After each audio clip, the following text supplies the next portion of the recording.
Hello and welcome everyone, Lionheart here, and today I'm taking a look at the Rise of Mordor mod for Total War Attila. This is a Lord of the Rings overhaul mod for Attila, and I am very excited to take a look at it. I hope you enjoyed that intro cinematic, Gondorian swordsmen clashing against Isengard Uruks. The music that you'll be hearing throughout this video, playing in the background, is music that has been specifically made for this mod, for this development. So thankfully no copyright, which is awesome. And I think it fits really well with the Lord of the Rings theme. So, to jump on in and take a look at this, because you guys have been asking me for weeks, months, since the initial announcement about it had gone out, whether I'd be taking a look at it, whether I'd be covering it, what my thoughts were. So, finally, the mod team, they contacted me over the Christmas period and very kindly offered me the opportunity to take a look at this mod. So that's what we're going to do today. I've got loads of resources that they've sent over to me, images, screenshots, development, pipeline, graphics and concept and overviews, and lots of renders of various faces, armors, weapons. I'll be showing you all of that in this video today. There'll be some gameplay snippets here and there, but obviously this is pre-alpha, very early in development. They did also mention that you may have seen it within that cinematic a little bit, but there's no balancing between units at the moment. They're literally still building all the various units, because there's going to be hundreds of different units when the mod is eventually finished. But there's no balancing at the moment. It's mainly kind of just to show you guys what it can potentially look like in the Attila game engine. Don't forget to check out the timestamps down below in the description. They'll take you to key points throughout this video where I talk about different features and systems that this mod has to offer, as well as loads of links down there for everything that I mention here today. Just going to pass along some messages from the mod team themselves, as well as some frequently asked questions. Just going to address those now very briefly at the start. If you do have any other questions that aren't answered by this video, then feel free to throw them down in the comment section. The mod team will be coming to check them out, and hopefully I can do a Q&A with them at some point in the future as well. So, a few notes from the team then. First of all, they are looking for new team members. If you're experienced in 3D design, characters or environment, animations and 2D art, they would love to hear from you. You could help make this mod a reality. Go check out that link down in the description. You'll also find a link to a petition for a campaign map editor. I'll talk about that more in detail when we look at the campaign map concept that they've sent over in this resource pack as well. But yeah, not just for Rise of Mordor, but for, you know, just the general expansion of modding on the more modern Total Wars on the TW3 engine. So definitely throw your support behind a campaign map editor with that petition. Also, they've said that viewers of these mod spotlight videos shouldn't just go out and buy Attila because of this mod, because they've said that if in the future another Total War comes out that better fits their requirements, they will transfer the mod over to that other Total War, in which case you'll have bought a game for a mod that's no longer for that game. So, you know, if you're going to get Attila, get it because you want Attila. If this mod then comes out for Attila later on, bonus. But don't just buy it for the mod, because if a better Total War comes out in the future that fits their requirements and makes it easier for them to make this mod, they'll move the project onto that. They've also said that they won't move the mod to Total War Warhammer, because it's been confirmed by CA that it won't have mod support.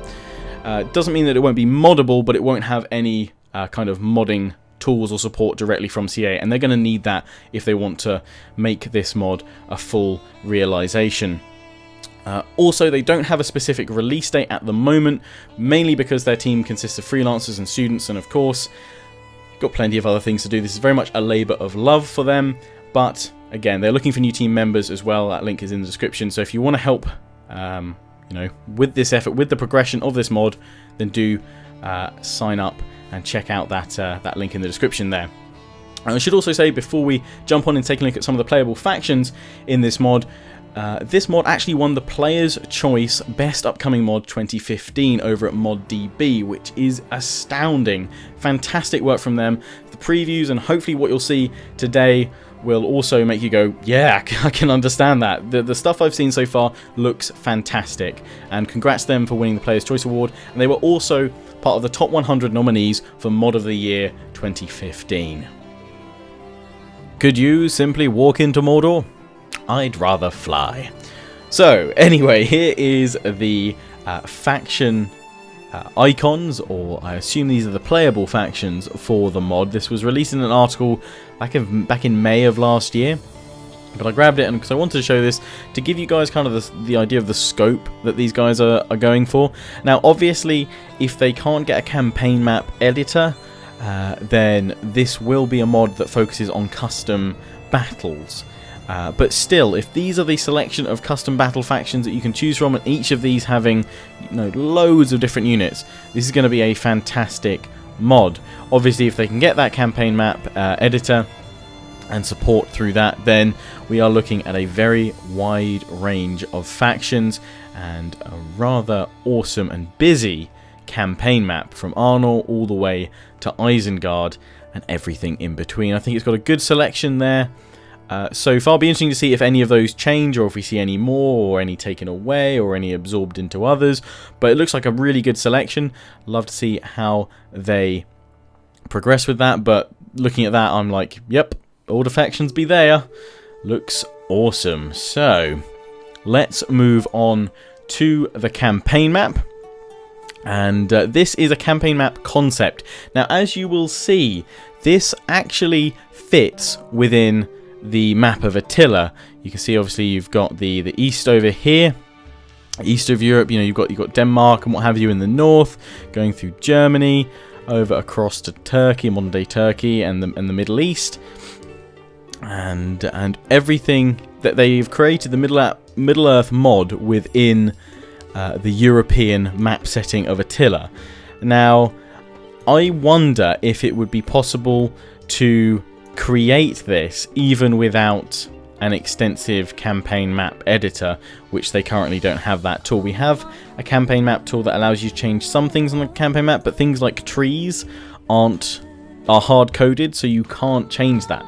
So as I said at the start of this video, towards the start, it's very important, if you do want to see them really realize a true Lord of the Rings single player and multiplayer overhaul mod experience, go and sign that petition. But also not just for this mod though, because by enabling the development of a campaign map editor, CA will allow so many more custom overhaul mods to be made if the campaign map can be edited and tweaked and changed, similar to how Medieval 2's was. So despite that, obviously, you know, forests you wouldn't be able to change them. I don't know about mountains as well, but I think maybe you could make something sort of like this with the current tools. I don't know. I'd be very interested to see if this is something they try and do should the petition for a campaign map editor actually fail. If they made the mod just into a custom battle mod, but then wanted to take it further and give it a go at the campaign map. I don't know how you'd. I guess if you can't change coastlines, you just have to blank out all the other factions that are over here. I don't know. They're over in the west, because you're only using kind of 2/3 of the map going off into the east. But this is mightily impressive, even as a concept, because, you know, they've thought about it and thought, how could we turn the European map of Attila to represent something that looks as close as possible geographically to Middle Earth? And they've done an astounding job. Okay, there's obviously, you know, big old bit of water here that isn't there in Middle Earth, but they've done the best that they can. You know, they've named all the regions and they've got it in there, at least for the kind of the northwest. That is really impressive. You know, they've got things like Isengard, Edoras, you know, where they put the potential options for cities. I think this could work really well. And they could pull it off. I would be really interested to see how much of this they could pull off. Obviously, I don't know if mountains are hard-coded as well. If not, you just have to use your imagination a bit. But this, yeah, I wonder just how much outside the realms of possibility this is. Because if it is doable, then wow, that's going to be insane.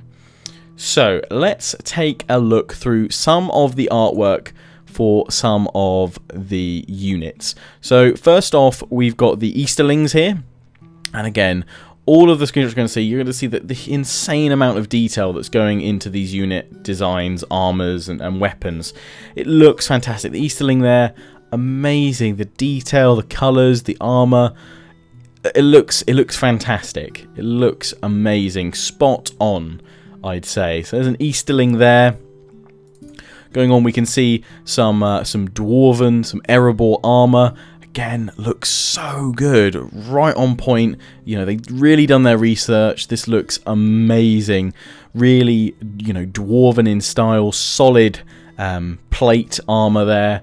Looks great. Over onto Gondor. We have this fantastic Gondor infantry helmet. It looks beautiful. Again, the detail with all the little bits of engraving, superb. We've got some other pictures in this Gondor folder as well, and that's showing some Gondor buildings, and of course the Hall of Kings from the top of Minas Tirith. So we can see there, nice render there, work in progress render, and a tower. A Gondorian tower as well in their program there. So that looks good. We're going to come back and take a look at a Gondor building tree system in a bit. Keep going through these images. We've got a Gundabad orc head. That looks lovely. What a lovely looking chap.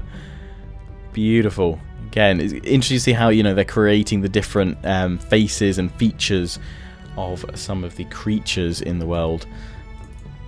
And talking about creatures, we have a kind of a size test here of increasing the size of elephants in the game, getting ready to test out Mumakil.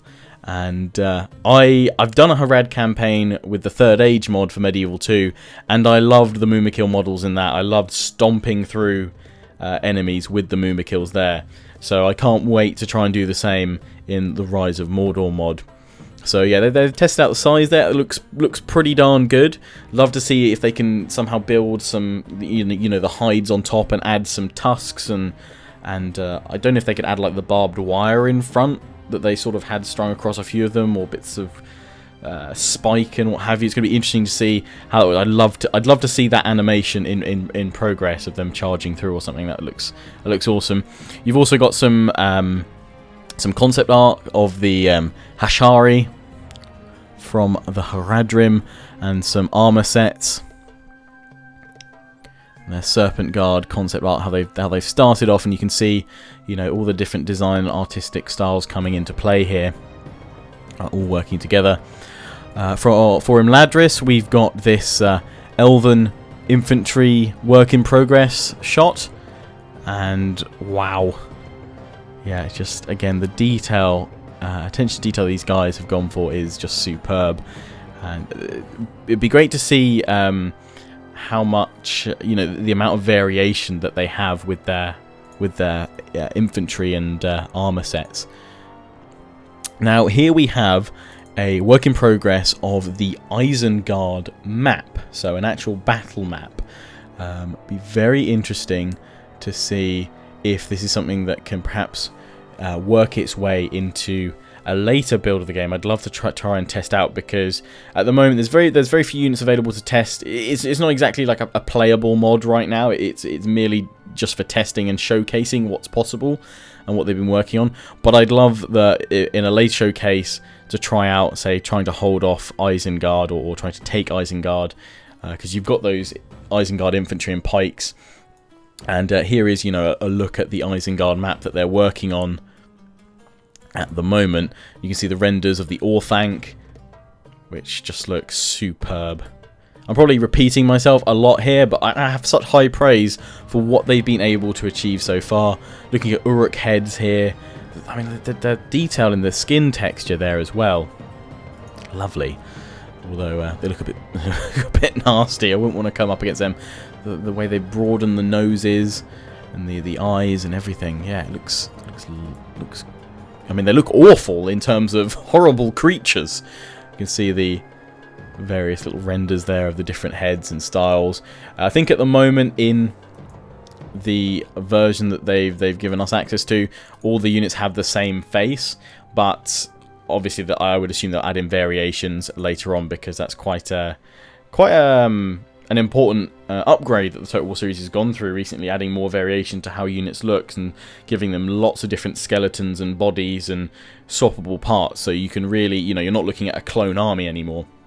And we've got a Mirkwood sword next, turning our attention to the detail that's being placed into the weapons that your units will have. I don't know anything about how high the polygon count can go for the units and their arms and stuff, but I would imagine that these guys are pushing it to the absolute limit to get the highest quality and level of detail possible with all the work they're putting into this. But I mean, it's certainly going to pay off. Certainly going to pay off. Got a Black Gate work in progress, which looks spot on. I can't say much more than that. Looks great there, fitting in. And we have an Orc armor work in progress that they're obviously, working on there. You can see the model they've got, and they've tried to make the various different pieces of the armor all fit and very, very orcish. And a lovely orc head to round things off for Mordor there. And finally, for Moria, we've got some, I believe this will be the Orcs of the Misty Mountains armor types. You've got an Orc of Moria. So, the rust and the discoloration on the armor there looks great. But just the shape of the helm as well. Made by Lord Nazgul. Awesome. So I wanted to go back and take a look at the Gondor building system. They've included, the mod team, a PDF which shows a full building tree for Gondor. They've gone through and they've placed every single potential upgrade for each building type. They've listed all the various bonuses for each building, and those are split into the various icons and the kind of key map that you can see at the top is fortifications, gold, squalor, and sanitation, which is split into two different things, and I'm probably going to say this first bit wrong. Songs of Ainur and Power of the Shadow. I'll explain how that works in a little moment. You've got order, food, garrison, armor, religion, research rate, and growth, all shown throughout this building system. I don't know if they're going to add this up onto their Moddb page or release this. I'll ask them if they're going to do so and allow you guys to have access to this. I'll also email them before this video goes live and ask if perhaps I can link this in the description. So if it is there, then you know they said yes. If not, hopefully you guys will get to take a look at this yourselves in a future article update on their Moddb page or on the Total War Center page. But it lists everything building wise, the positives and the negatives, the buffs, the debuffs. It also tells you about all the resources. You've got dyes, furs, gems, gold, iron, mithril, marble, wine, wood, pipeweed, honey, spice, and silver. So they're not only overhauling, every other aspect of the game, or they're not only attempting to overhaul every other aspect, but they're also looking to change all the resources. Again, while this will make a fantastic custom battle mod, they're looking way beyond that. So if you really do want to give this mod its best chance at reaching its full potential, please do sign that petition. And as I've repeatedly said, not just for this mod, but for all other mod projects out there that want to expand and tweak and change the campaign map without being limited by the current set of hard-coded limits that are there. So, sign that petition, let CA know that you would love it if they would put some time, I guess money and development into a campaign map editor, a full campaign map editor. So going through, I think I won't go through every single building because it will take a while, and again I guess things could change, but it's just great to see they've thought through everything. Looking at the training ground, it tells you what units you can get, militia units. Then if you go up to guard quarters, you can get basic archers, swordsmen, spearmen. Go up to the barracks, you get I would assume the standard Gondor infantry and things like that. And then the top level, you'll get the fountain guard, Gondor units, knights of Arnor, and things like that. I guess some of these things obviously will tweak over towards Arnor as well, as it's very much influenced by similar things. One thing I did like seeing it down the fountain tree, you've got a fountain, large fountain, Great fountain. This is all from the Civic Plaza building. You've got the Fountain of the White Tree, which can only be built in Minas Tirith. So I like they've already designated specific upgrades for certain settlements, and obviously from that you can get Fountain Guard. Equally, you've got the Tower of Ecthelion, or Numinas Palace, coming from the Council of Elders, Plaza upgrade tree, and again, only in Numinas and only in Minas Tirith for those buildings. So again, lots of thought and detail. Before we leave this building system, just talk about how they've gone about addressing the problem of sanitation. They're calling it Songs of Ainur and Power of the Shadow. Again, I may have said that wrong. So they've said that all good things will experience the negative effects. So all good factions will experience the negative effects of the Power of the Shadow if they don't develop the Songs of Ainur buildings, which are their sanitation buildings, essentially. And that goes from Songs of Past Days, Songs for Glory Days, Songs of Kings and Heroes, and Songs of the Valars. So that all helps towards that. If you're an evil faction, then your positive sanitation effect will come from buildings that increase Power of the Shadow, whereas the negative side effect of the Squalor will be the influence of Songs of Ainur. So I like how they've incorporated that system already. That sounds so much potential there. So yes, hopefully I'll be able to link this down in the description. If not, hopefully I've been able to pan across it enough in this video so you'll be able to pause at specific points to take a look at it all and see what's there. But this is something I'll definitely look to cover in more detail at a later point, and maybe even one day on an actual campaign map. So before we wrap up this mod spotlight of Rise of Mordor, I want to take a look at the 2 Excel documents that were sent over in this resource pack that look at their mission systems that the mod team are working on for Rise of Mordor. They've put out 3 different types of mission. Major missions, which are the most important missions in the game. An example of one for Gondor is to take back Minas Morgul and claim it as Minas Ithil. Minor missions, which are come as accompanying missions to major missions now and then with small extra bonuses. An example of this for Mordor is to start rebuilding the Dark Tower. And reactive missions are the final mission type. They're triggered by events, time, or actions, and an example of this is for the Shire and Bree-land to take the One Ring to Bree safely. So the difference between these missions are major missions are obliged and are available for all factions, including AI. Minor missions are obliged with additional results along the major missions. There's extra focus and importance for homeland regions through reactive missions. So again, yeah, so for example, that one of taking the One Ring to Bree. You would also need to make sure that you hold on to Bree, because otherwise that mission won't occur, I would have thought, or it won't happen. They're also looking at creating lots of new and varied reactive missions, new game dynamics for the epic lore game, nice bonuses to keep you going or to turn the tables. So again, hopefully would stop that steamroll element. Maybe something would happen and that would, you know, kind of, I guess, similar to the invasion system they had in Third Age, where suddenly some stacks would spawn and you would get this late game surge of evil forces against you, which would stop you steamrolling, or at least attempt to prevent you to do so. There's options for victory stages. How far will you go? Destroy your close enemies, unite the realm, defeat all evil or good. Step-by-step guidance through lore history all the way to victory. Well-balanced and intriguing, and they want you to witness all the major events of the late Third Age and revive the Lord of the Rings lore for yourself. So they're really trying to give you the most epic, encompassing experience for your campaigns, allowing you to shape the course of Middle-earth, find your path in Middle-earth, and follow the annals of lore history. If you want to pause the video very briefly here on this screen, you can have a read-through of an example of a major and minor mission for Gondor. You've got the major mission, which is to capture East Osgiliath, and the minor is to hold your starting positions while you do this, and it gives you the rewards of an increase in hope, recruitment cost benefits, a decrease in building costs, and upkeep cost reduction for units garrisoned at the river. So yeah, pause the video here if you want to have a read through and see what the proposed plan is for specific major and minor missions in Rise of Mordor. So that's where we're going to bring things to a close on this mod spotlight of Rise of Mordor for Total War Attila. Big thanks to the mod team who invited me to take a look at this mod. I can't wait to take a look at future updates as this mod develops, to see you know, not only the new units they work on, but to see, you know, how their progress goes with custom battle maps, and I guess further down the line if they have any luck at working on the campaign map.